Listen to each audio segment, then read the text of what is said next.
इससे जुड़ी बड़ी खबर आपको बता दें, ईओडब्ल्यू ने पेपर लीक मामले में 9 उम्मीदवारों को नोटिस भेजा है। सभी को पेरेंट्स के साथ पूछताछ के लिए ईओडब्ल्यू ऑफिस बुलाया गया है।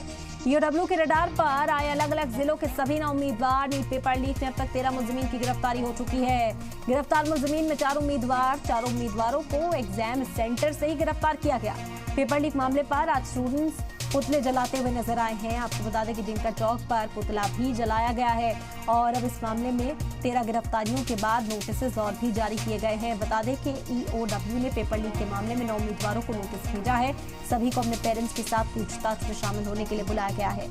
ईओडब्ल्यू के रडार पर अलग अलग जिलों के 9 उम्मीदवार हैं। नीट पेपर लीक में अब तक 13 मुलजिमीन की गिरफ्तारी हो चुकी है और यह आंकड़ा बढ़ भी सकता है, क्योंकि अब ईओडब्ल्यू के जरिए तलबा उम्मीदवार जो नीट एग्जाम्स के थे और उनके पेरेंट्स को पूछताछ के लिए बुलाया गया है, ताकि इस बात का पता लगाया जा सके कि पेपर लीक में आखिर कौन कौन मुलव्विस था। आपको बता दें कि अब तक हुई गिरफ्तारियों में कई उम्मीदवार भी शामिल हैं।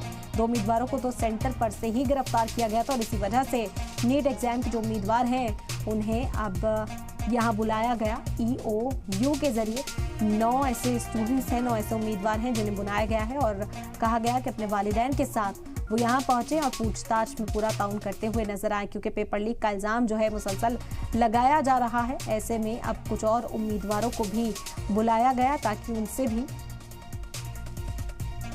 पूछताछ की जाए और पेपर लीक के हवाले से तमाम इंकशाफ जो है वो यहाँ पर हो सके।